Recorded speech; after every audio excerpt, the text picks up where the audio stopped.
3 million shipwrecks on the ocean floor, just waiting to be found. Nothing is truly ever lost at sea, only hidden by time and sand. When I put this fleet together, it wasn't just for fun. And although we do have fun, we never lose sight of our goal. Right here, right now, we are on a mission.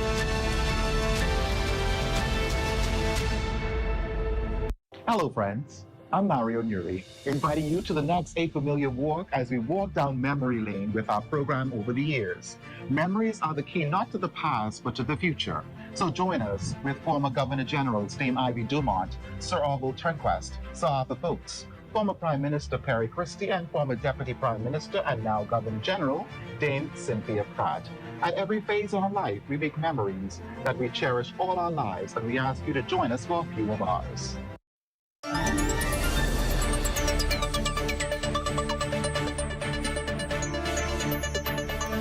Welcome back to The Rundown. It's great to have all of you with us, particularly those of you joining us online on YouTube and, of course, in the Lion's Den. It's great to have all of you back with us for another year. Well, TikTok. I'm not talking about the app. That's what Teachers Union President Belinda Wilson chimed today as she calls for Trade Union Congress President Opie Ferguson to resign. Apparently, there's some rift between the leaders. President Wilson is in the hot seat here in The Rundown tonight. We'll talk about it. Welcome to The Rundown. It's good to have you. First of all, what's going on? What's this all about? Good evening, Clint. It's my pleasure to be here with you. Good to have you. What is going on? Well, first of all, let me just give clarity. Belinda Wilson is the president of the Bahamas National Alliance Trade Union Congress. So we have 9 affiliate unions and associations that are So to clarify this, so people understand, when we say the Trade Union Congress, that's an umbrella of several unions that Opie Ferguson is leading. Yes. And then there's a National Congress of Trade Unions, which is another umbrella for another set of unions. And now, as you heard Belinda Wilson say, she's a president of a new umbrella union that has several unions under it. So there are 3 umbrella unions. 3 umbrella unions. So you understand how unions are split up in the country. So okay. First of all, for Mr. Ferguson to call for a national strike, it cannot be national. He can only call out his unions or his affiliates and their workers. So it could not have been a national strike. Then you say, oh, I asked him to resign. For too many years, we've been whispering under our breath about the destruction that Opie Ferguson has brought to the trade union movement. As a lawyer, he's been up as far as the Privy Council against trade unions. Just as recently as a few weeks ago, he was in the Supreme Court with the Bahamas Union of Teachers, saying that we are not a registered union. So, hold on, for clarity. So the man who is leading the Trade Union Congress is also in his legal capacity as a lawyer, going up against unions to court and giving hefty fees to the unions to pay for his services. And so he is a part of why we have 3 Congresses. Wow. Because he tends to cause the rift to widen every time he attacks, assaults, or takes a trade union to court. And it's destructive, and it's a negative impact on the movement. So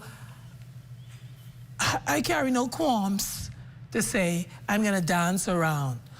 Opie Ferguson, as I said before, needs to step aside, and I believe him moving aside will bring the 3 Congresses together, because I'm of the view that the young leaders that are coming up, along with the veterans like myself, will be able to bridge the gap and have the trade union movement united and solid.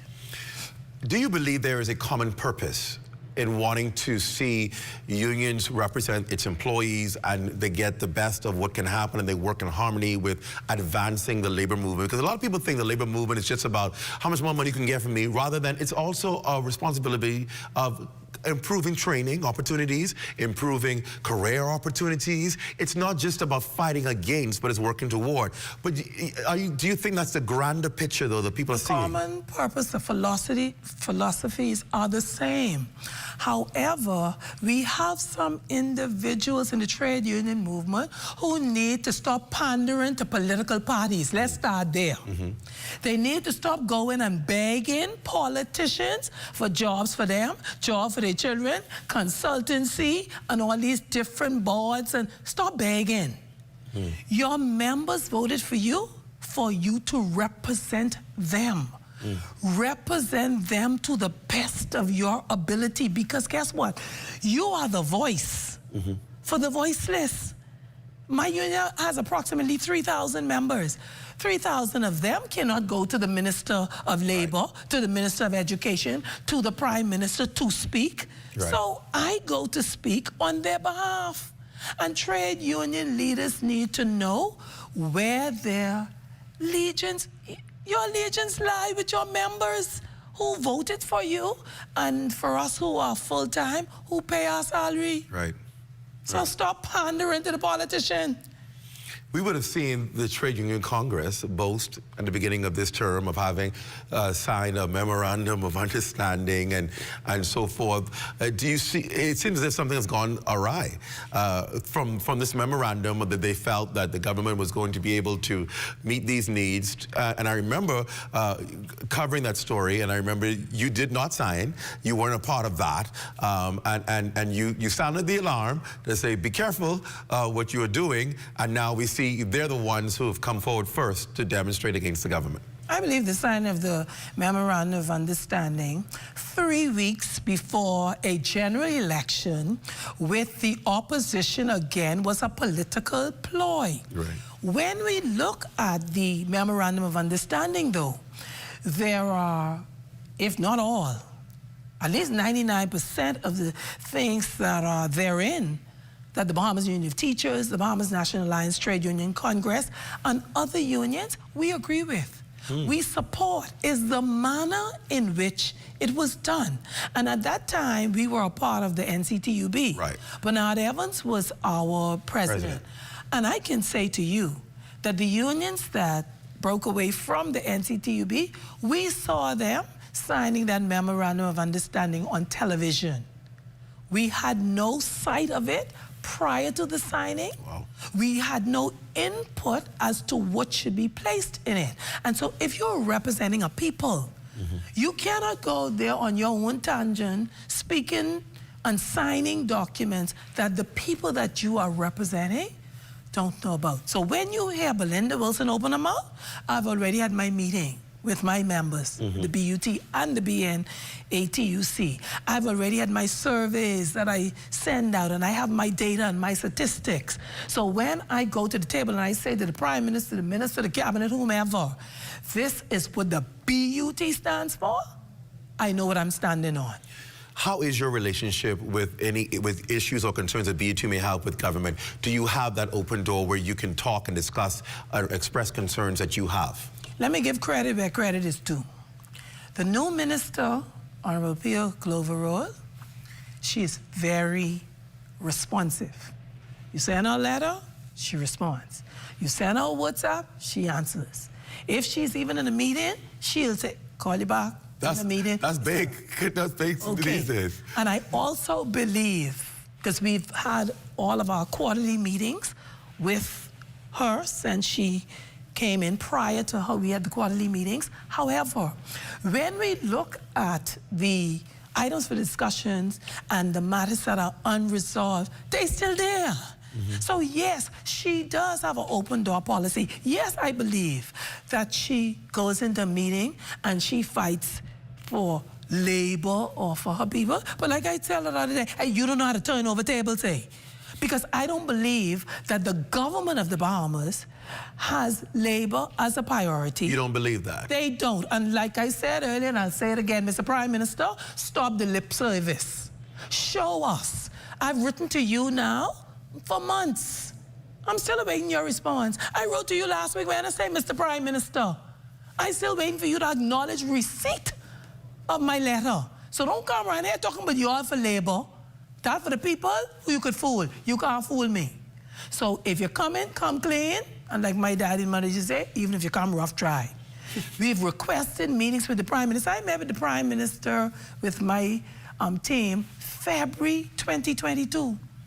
I have written to the Prime Minister for the last 3 years. I've not had a meeting, but every day Obi could say he up looking up in the Prime Minister's face. So now he done lick the puppy mouth and he get a bite and then crying. Don't cry around here. Represent your people to the best of your ability. Be truthful, be credible, be transparent. If you could help, say yes. And if you can't get it done, say that too. How has your relationship been working with education for the past few years? I don't see any major changes in education. The ministers come and go, yeah. I don't see any major changes. I must say, though, the new director, again, similar to Minister Pia Glover-Rolle, the new director, we message each other. Yeah, she'll call, Madam President, I have something I need to run by you, or I'll tell her the same thing. Now, what I'm bothered about with education is they are announcing all sorts of new initiatives.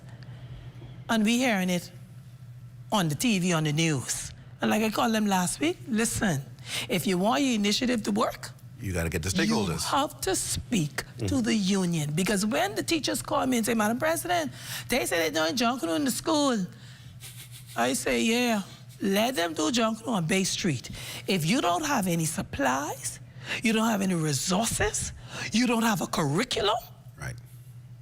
How you integrating junk key ingredients without the ingredients? Yeah. So like I tell them, ignore and keep going.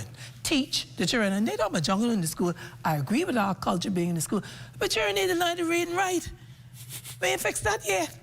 COVID, the dropouts, the education gap. And every time you turn around, education have a new initiative with a different name and the same results, nothing.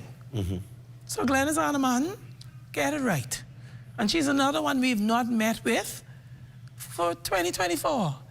She started out meeting with us. For the last year, we've not had a meeting. But she sent me a message a couple of days ago, she wants a meeting. Well, when I'm available, we'll revert to her. But consistency is needed. Truthfulness is needed. And stop promising things that you cannot deliver. And what they keep missing is the union is your biggest public relations and marketing. Yeah. For free. Because if you sit with the union, you discuss with us what it is that you're trying to do. You tell us what our role is, and we're able to give you input. Once we buy that, and we go to our members with it, you will be surprised how easily that can be implemented and the members will be on board. But when you go and you announce your big initiatives in the House Assembly and wherever, and the union does not know about it, like I tell them, ignore, move on. One final question before we go to a break, and that simply is, obviously your union, your affiliates have not participated in this particular industrial action. Why?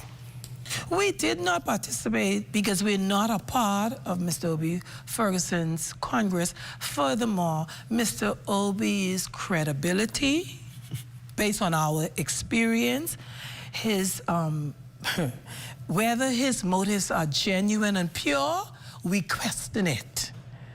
Because every time you dig deeper, there's some personal agenda attached. So we did not participate, but I want to let the Prime Minister know, don't celebrate, sir. Because the BNAT, you see, we come in. We have our matters that are outstanding. We are tired of saying the same thing over and over. Y'all always talk about work with you, but you don't work it with us.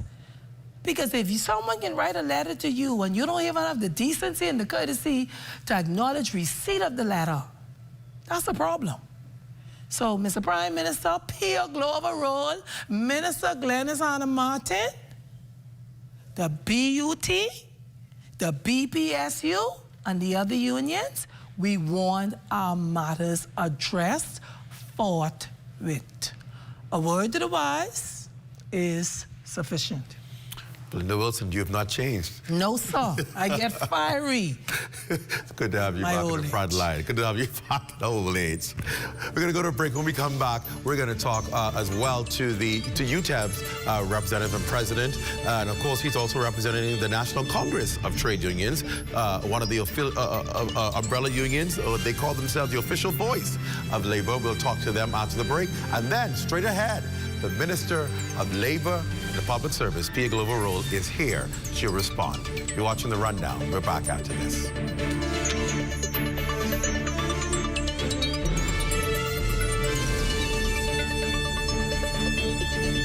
We're here at the Nassau Village Community Center project, where over the past 17 months, we've hired over 20 Bahamian subcontractors to bring this beautiful project to fruition.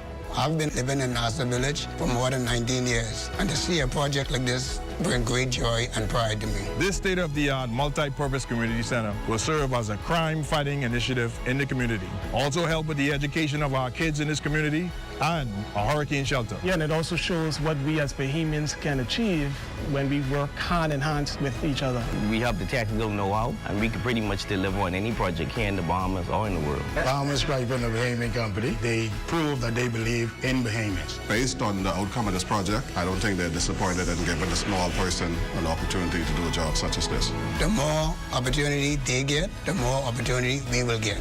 If you look around and see the work done so far, it just shows what we as Bahamians can do. Hi, I'm Brent Burrows, Vice President of Retail and Sales at CBS Bahamas and the CBS Pro Store. Not only do we guarantee the best prices on all your favorite building materials, but we're proud to offer the best delivery program in all of Nassau. Whether you buy one box of screws or a truckload of plywood, island-wide delivery is just $5. And for our Family Island customers, we're proud to offer complimentary drop-off to the mailboat of your choice. Visit us today at the CBS Pro Store on Robinson Road and check out our website to set up your next delivery. Abuse, domestic violence, suicidal tendencies. Are you being stressed out from these problems?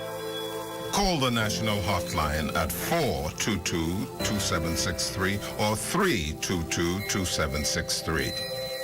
There are trained social workers available 24 hours to help you. Know that you are not alone in this.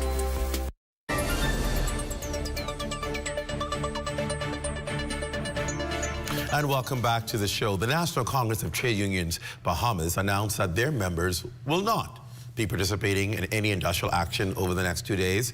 Now, though the NCTUB does have a few outstanding matters with the government, they seek to resolve them with the government by way of social dialogue. Now, one of the NCTUB's affiliates is a union of tertiary educators, and its president, Daniel Thompson, advises the government and Trade Union Congress to remain at the table and to resist muscle flexing and its potential impact of destabilizing a still recovering economy. Daniel Thompson, who's also the Secretary General for the National Congress of Trade Unions in the Bahamas, is here. Welcome to the show. Good to have you in the rundown. Thank you, Clint.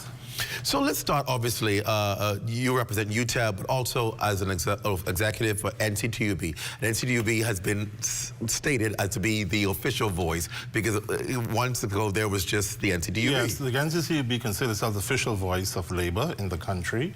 I'd first like to apologize to my president, Mr. Dwayne Pricklewoods. He sends his regards, and I serve as the Secretary General of the NCTUB. And we do believe that the engagement in social dialogue is critical for labor relations development in the country. O.B. Ferguson and his team have said that this was almost a last resort for them because they have not gotten, I guess, answers or gotten movement on some of the things that they want to see movement on. No doubt unions have said they all have issues and concerns that they want to see movement on. The NCTUB obviously has not decided to move along with O.P. Ferguson in this regard. Why is that? Are there not issues you have? Yes, firstly, I'd like to say that I do not speak on behalf of the TUC. I'm speaking as authorized by my president on behalf of the NCTUB. So because we believe in the concept of social dialoguing, we feel that when affiliates, workers, and their representatives engage in discussion and discourse with the employer, in this case the government, that certain type of industrial actions are really last resort. And while persons may try to reenact Burma Road, they may try to reenact the general strike, but the reality is that we are not in that dispensation. We are at a point where there is dialoguing, there is engagement with the government, and I can speak only from the NCTUB perspective that we are engaged in dialogue, we are engaged in discourse with the government, and we meet on a quarterly basis, and very succinctly, the government and its representative, through the minister and her Department of Labor, her labor consultants, we methodically go through each issue that affect each affiliate. We get updates. In many instances, the minister engaged in providing answers instantly. I've seen her go on the phone and look at issues. We admit that notwithstanding the efforts that have been happening, that there will always be a need to engage in dialogue, right? There will always be a need for us to constantly engage in dialogue. Clint, I used the expression that this Davis administration is a victim of its own success in good labor relations. In other words, because the government has been very effective in addressing labor issues and concerns, there is an expectation that they would do even more. And from the NCTU perspective, we have been getting results. In my capacity as president of UTEB, as you know, a few months ago, we signed an industrial agreement with BTVI. And we have negotiated a lot of things, so we're getting results. But I find that a lot of the problems that many of these workers are experiencing is because of the CEOs, the directors, the presidents of these various boards and organizations, that they cause a lot of issues in implementing the will of the government. So a lot of time, it's not so much the minister or even the prime minister, because the prime minister, when we sat with him, he expressed his concern about workers. He expressed the importance of workers within the context of the economy, within the context of his style of government. But when you went, it's as if the memo never reached the president. We have faced the challenges at BTVI. We have negotiated an industrial agreement, but the executives seem to find every opportunity to frustrate the workers. And that is where most of the problem exists, where the directors, the CEOs are not fulfilling the mandate of the government. It's interesting you say that because that continues to be a problem that consecutive administrations face. Now, why I believe the Davis administration may be challenged is because it seems to be this apprehension and this fear of dealing with people who do not carry out the mandate of the government. If you do not follow, if the government is saying we're going to be labor friendly and we're going to do this for people and we're going to ensure that people are taken care of and that you treat people right and correctly, if people are acting contrary to what the principle and the mandate is of an administration, they ought to be dealt with. But I think many people get away with treating people poorly. They get away with not following the process and policies and procedures of the public service. They get away from not having to follow it, and it creates havoc for the administration. And Clint, what I would say that a lot of persons get away with it because when workers remain silent. For an example, the issue with BTVI, we're constantly, you haven't heard much from us because we're constantly in dialogue. Now, if it reaches a point where the administration at BTVI refuses to deal with workers, then you're going to have a problem. We have a similar problem. We represent 71 doctors, or rather, we have 71 doctors at the University of the West Indies medical facilities, who we have written to the minister for recognition, and we expect that that will be addressed. And let me just say something, just to show an example of what this administration is doing. When we first sought reference to determination for BTVI, we wrote to the minister back in 2019, and it took 1 year before our communication was acknowledged. Wow.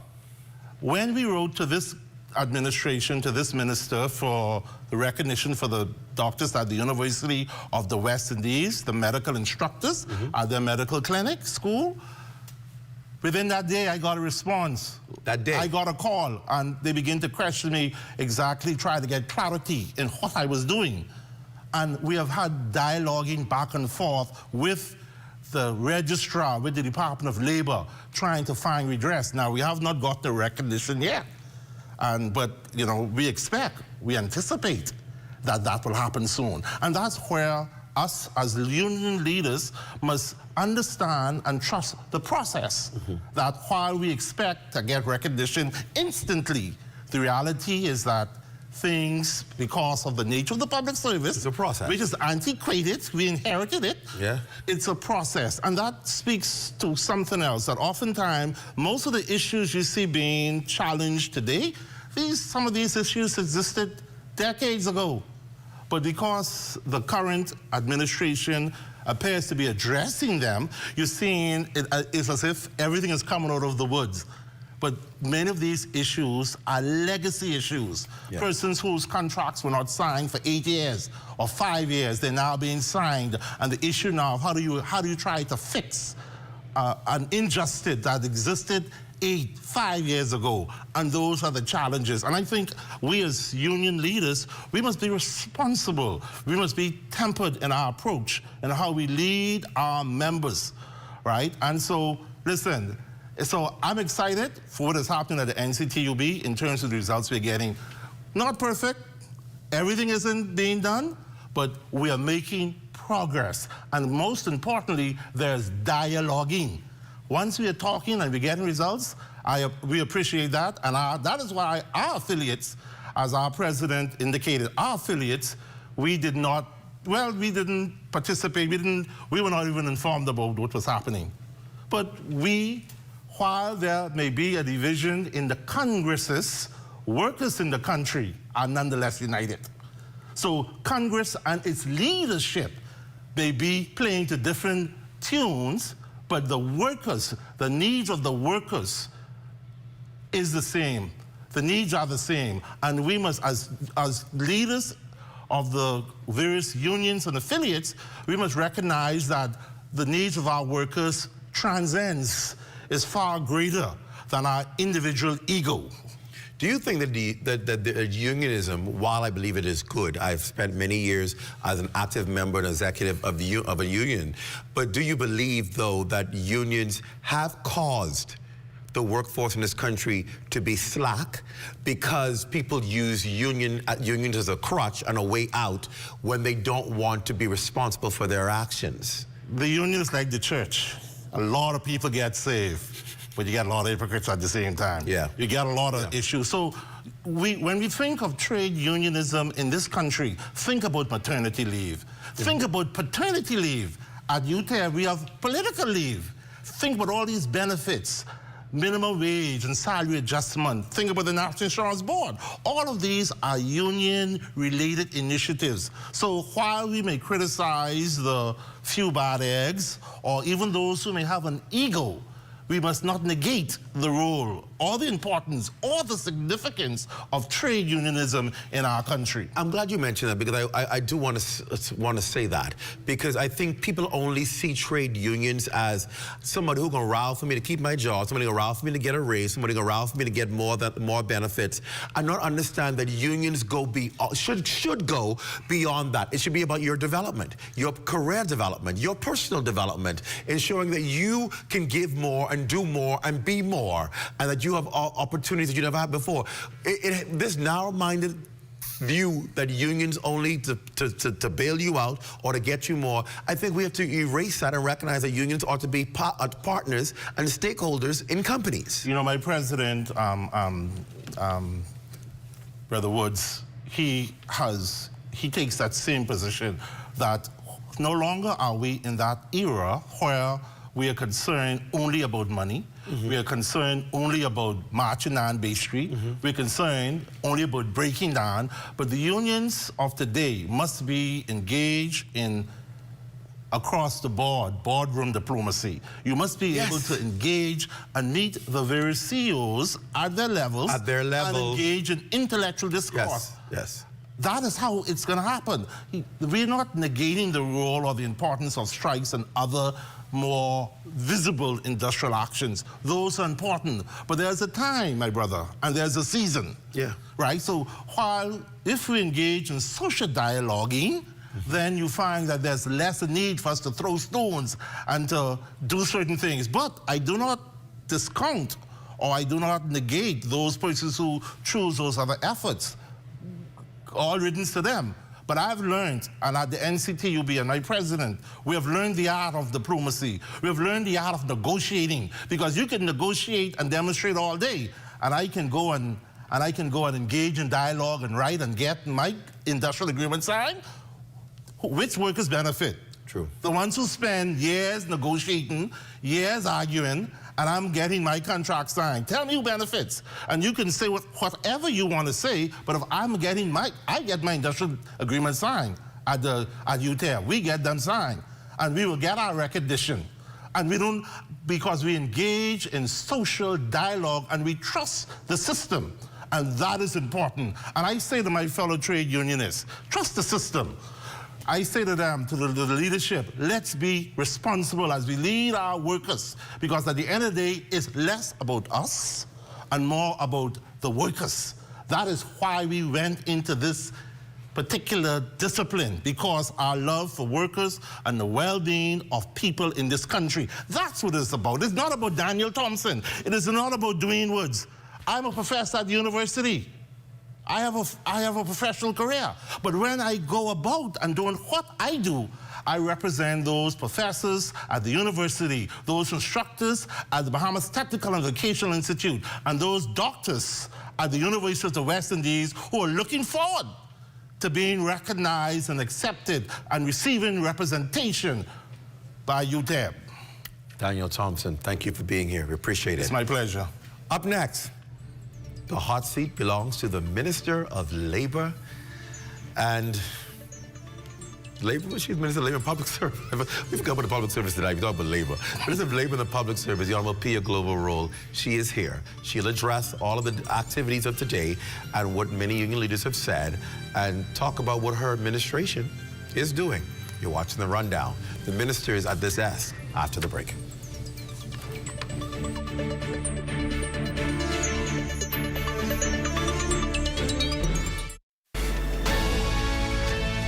There are over 3 million shipwrecks on the ocean floor, just waiting to be found. Nothing is truly ever lost at sea, only hidden by time and sand. When I put this fleet together, it wasn't just for fun. And although we do have fun, we never lose sight of our goal. Right here, right now, we are on a mission. We seem to remember our athletes when they make us proud at the finish line. Throw a jungle parade when they return home, toss them a few dollars, and then forget about them until the next Members of the prestigious Fourth Estate should never sell themselves to any politician. Instead, keep their hands and noses clean in order to publish or broadcast the unadulterated truth. Well, that's how I see it anyway.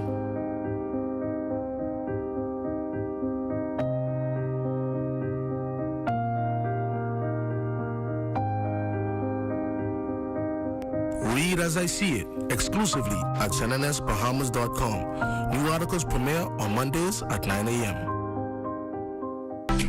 I don't know, but what kind of cars is this parking lot? You ain't even know where to park. Yeah, that's some parking. Look at this way. Like, you ain't get nowhere to go. Don't park him. Just don't park him. Don't park him. Yeah, that's handicap. No, man, you can't park him. I ain't gonna be that long. I ain't gonna be that long. Handicap spot, boy, what's going on, dog? I tell you we shouldn't park here now. This way parking, bro. I tell you we shouldn't park here. Don't get one of these things. My bad big bro, and he got a sticker inside. This ain't this mother. We gotta move. This is a handicap spot. That's what we gotta move. But we gotta move. Don't leave me right now. Sorry. Be considerate. Don't use disabled parking spaces without a decal in your vehicle. This message is brought to you by the National Commission for Persons with Disabilities.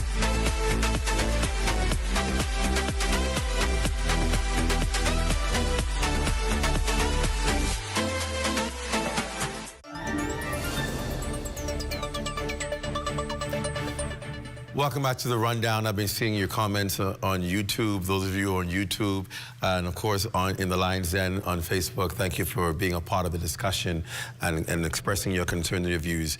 Joining me at the desk is, of course, the Minister of Labor and the Public Service, the Honorable Pia Glover-Rolle. She has been the one who's been leading this movement to try and get things done in the public service, and in her recent portfolio, adding labor to it, trying to dialogue with labor leaders to get contracts signed, to get concerns addressed. Has been what she has been passionate about and achieving, and she's here to talk about really what's happening today, and of course some of the concerns she's heard already on the show. Minister, welcome. Good to have you back. You're a regular now on the Rundown. Okay, so you know, I'm going to start out right off course, and that is, we see what has been proposed, what was intended to happen today by the TUC. This must come, and I say this because in leadership, you work very hard to try and make things work. And when you know that you have done a lot to make things work, and people who you expect to have relationship with do act out, it concerns anyone. As Minister of Labor, you have been passionate about trying to bring resolve, and no one can deny that. No one can say it's not true. You have sat around this desk. I've seen you in other venues and other places work very hard and advocate for labor unions and to make sure that their matters are heard, they're addressed, and they can at least get a response. And then to have the Trade Union Congress call for this strike today. Your response? You make me want to go to church, because I feel like saying weapons will form, but they won't prosper. Yeah. Because when you're doing a work and the work is for the greater good, evidently it shows. We have, as a government, as an administration, been focused on labor. Not only did we lay out our blueprint which came out of the infamous Memorandum of Understanding, but we've been able to check off as we go along and qualify every item that's in our blueprint for labor. It includes not only dealing with the legacy issues, but as we deal with the legacy issues, Clint, ensuring that we're fixing the broken system so that we don't get here again. Right, because the system has been broken. That's why we got here. That is how we're here, because we are working with policies and laws that are older than the nation. You are managing a 21st century workforce with 1971 rules. You are asking us to send telegrams, faxes, and use typewriters when we are now emerging into AI. And that's the reality. Right. So while we have a lot of balls in the air, while we're trying to clear the backlogs, deal with the legacy issues, we also have to analyze the process and ensure that we don't get here again. Not only as a country, but for the people that are serving, our public servants who lament that I've entered the public service, I'm about to retire, and nothing has happened for me. These are the people that I take personal interest in terms of making sure we right the wrongs. Clint, it's not an overnight process. I was about to ask you, because I'm seeing one person online saying, how long should civil servants wait? And it's a reasonable concern, because people are saying, well, how long should I wait? You should not have had to wait as long as you've had, but I say to civil servants all the time, an issue that is 15 years old won't take 15 days or 15 minutes to clear. Right. You know, it's a process. We're still governed by policy. Right. While I would love to take all of your files and just put approved and push them through, it comes to me, it goes to the commission, it has processes that we cannot bypass because the legislation speaks to the rules. And if you bypass them, then it is said to not be authentically done. Precisely. So we still have to follow the rules. So where we have rules that have a 12-step process that could probably be a 2-step process, we're fixing that. So while we're simultaneously working, we are also looking at the legislation. Historic.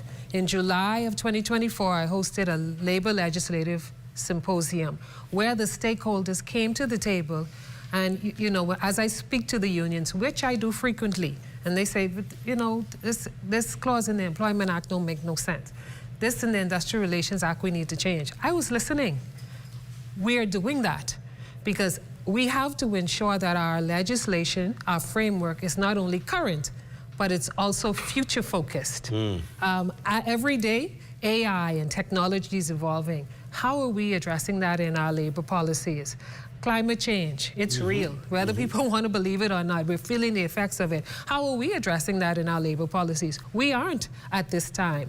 Where there were areas that were, we call gray areas in our labor law, we're clearing them up. But this is not a government project. This is a tripartite project. This is where social dialogue is happening with all of the stakeholders. So as we move along in the process, everybody has a stake in its success. Someone just mentioned, I thought it's a good point to bring out to you. Someone said, when it's like this and there's so much to go through the commission shouldn't be meeting twice a week. Why is the commission meeting more frequently? Absolutely. So I would like you to know that while statutorily it says that the commission meets twice a week, we've increased that. Okay. We have upped the game. The Ministry of Public Service works around the clock, and that means from not 9 to 5. You can pass there at 9 p.m. and you know that there are persons there working Saturdays, Sundays, and the commission has taken an interest in our work, and they have also extended. So there aren't only 1 or 2 meetings per week now. They meet when they need to ensure that we are giving the focus that's necessary. However, the backlog is significant. They have thousands, and we've processed thousands, and there are probably thousands more to go. However, we are seeing the dent. We're seeing things happen. We have, in December, recently regularized 700 52-week workers. Wow. That's everybody that was on the program historically that was just in limbo, sitting on the program, a 52-week worker who's been on the program for 12 years. 12 years? Okay. But now they've all been regularized. Those who have not already received their letters during the holidays should be receiving their letters within the coming weeks because we have distributed the letters to their various ministries. But it's process. That took us 18 months to fix. And so this is the reality. Things take time. Some things can happen in a day. I can sit in a quarterly labor meeting with unions and fix an issue on the spot by making a call or speaking to a colleague. I can fix a matter 2 or 3 days, or my department can fix a matter 2 or 3 days post or subsequent to the meeting. But then there are matters that have been on the agenda probably 3 times because it's just not so easy to fix. Some require more work, some require some policy amendments, some require a little more research and due diligence. Some require money. And some require fiscal support. So that is the natural state of things. Everything won't be able to be handled immediately, but I do my best as the minister. My department, I think, does very well, the ministry, in communicating. Where there's social dialogue, there's progress. When we stop the dialogue, we stop the progress. Good point. I think it's important for people to understand everyone can't have everything done right now. That doesn't exist in any country, anywhere in the world, that all of your issues, you have 40 items on the agenda, and every union gets all 40 items met and gets it all dealt with right away. Then what's the purpose of having a union after that? If everything can be solved right away. It can't happen. Let me use this analogy. I'm a mother. When my baby was hungry and I have to cook the food, they could cry, you know, but I got to cook the food because I'm not going to serve you the food raw. Right. So here we are. Matters need to be resolved, yes. Everybody wants to be the priority, yes. Things take time, yes. However, it is most important to understand that where there are legacy issues, there are issues that probably have been tackled by many administrations. But some matters are so hard to resolve that I think there are instances where people are like, well, you know, let's put this aside for now. Right, right. Our administration has demonstrated the political will to keep going. And that is what makes me concerned about the proposed actions that were to take place today. When you push away from the table, that takes us to a place of stalemate. If you have matters that are to be resolved, we're going to have moments of contention. I mean, that comes with the territory. But the point is you keep going. And what we've found is there are matters that are not as simple as fix as people sitting on the other side may say, well, just do this. It doesn't work that way. There are matters that require some policy changes. There are matters that require funding. Many of our matters that are stalemated are in a place where, and we have to understand the domino effect of this. If a matter is 15 years backlogged, when we fix that matter, we owe you 15 years. And we handle budgets on an annual basis. So now we have to compensate in some way to find the funding to handle matters that should have been handled 15 budget cycles ago, maybe. So it's business. It's not, we're not running a tuck shop. It's real business with real economics attached. But most importantly, I continue to say, we communicate these things. We're gonna go to a break. When we come back, I'm going to put the question to you. Was this strike illegal? Was it necessary? And if you are dialoguing, then what is the issue? We're going to bring that question to you when we come back. You're watching The Rundown. We're back after this. Stay close.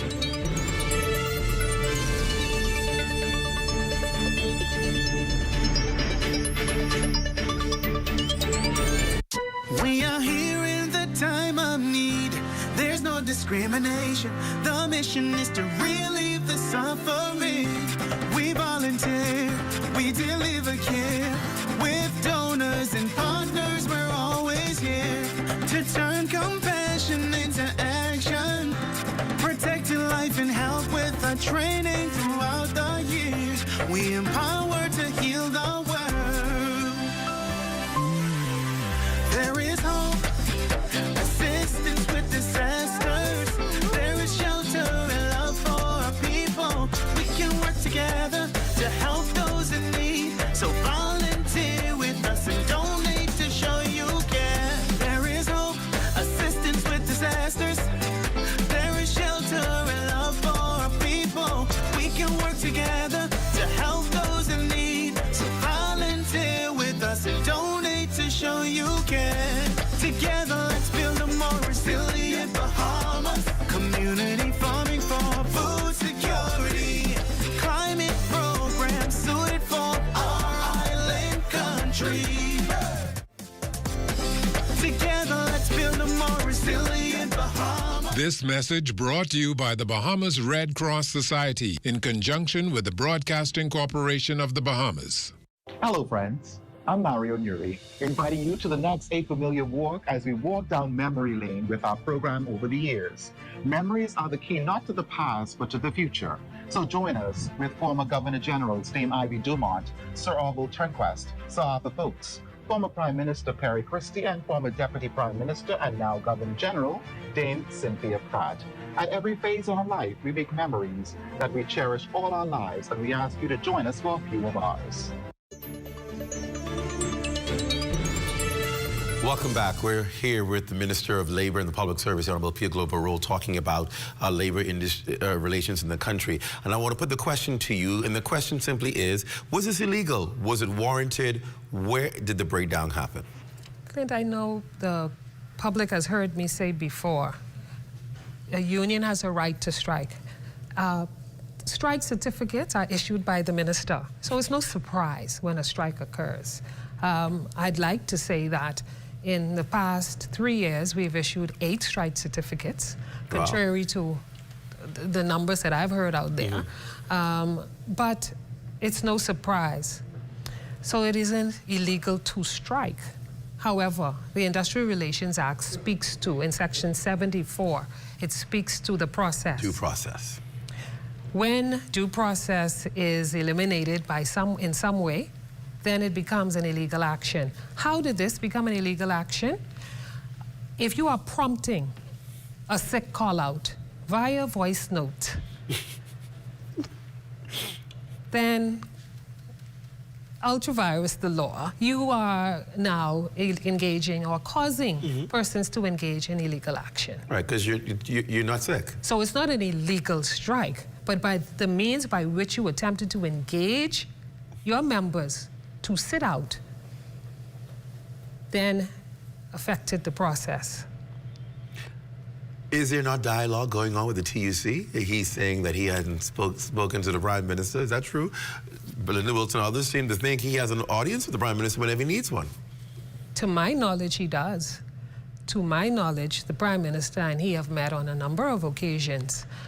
In fact, the Prime Minister has met with him since prior to seeing me, because our quarterly union meetings that was held the week of December 16th, Mr. Ferguson did not attend. He sent his Secretary General, or his first vice, I think, Freddie Munnings.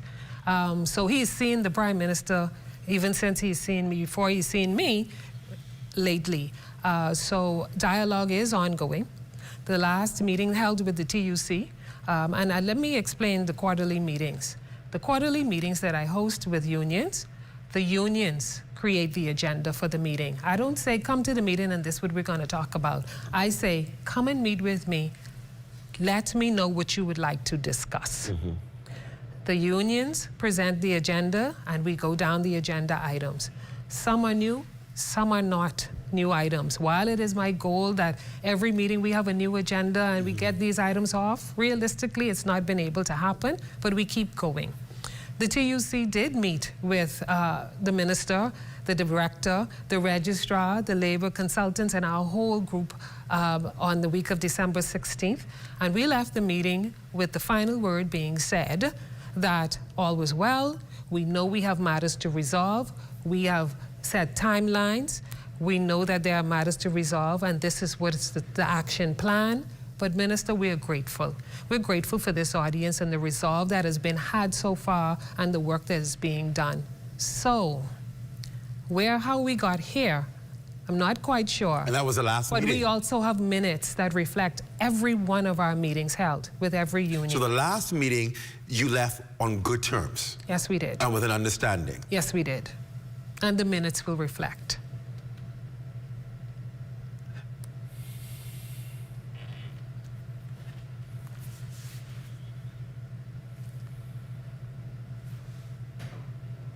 Clearly something's missing. Clearly something's missing. The country was able to get through today. Absolutely. Services were able to continue. Yes, we understand the challenge that the hospital faced, and that's unfortunate because we're dealing with people's lives. Yes. The physicians do have matters pending. They are on the verge of signing an agreement, the Physicians Alliance. There were 4 matters of contention, 3 of which were agreed to by the Prime Minister. 1 is at financial review.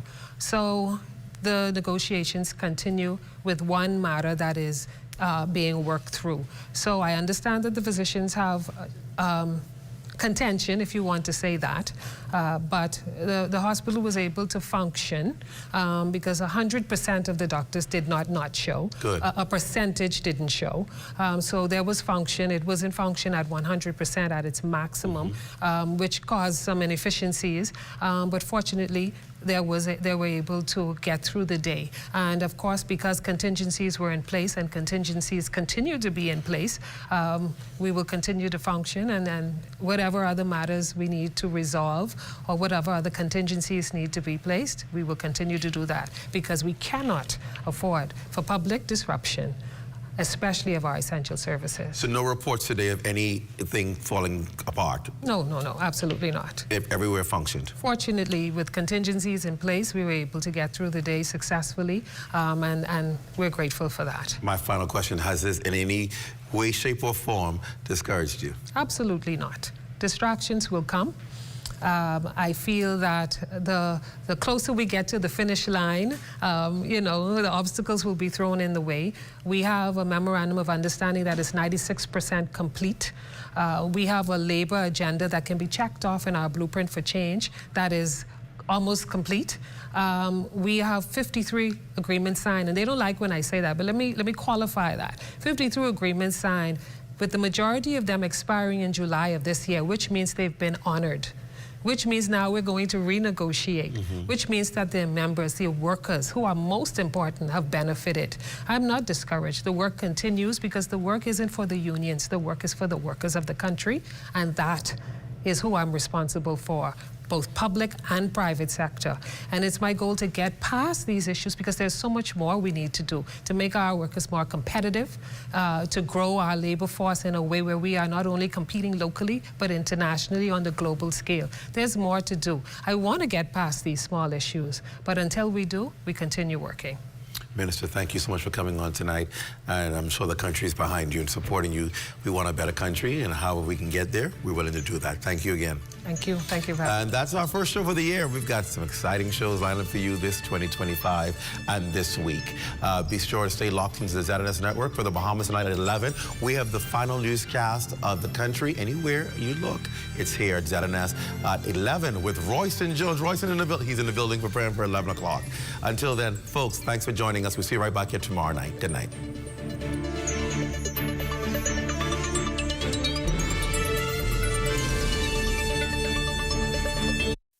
At Harold One, I'm Ted Jervis, and this is ZNS.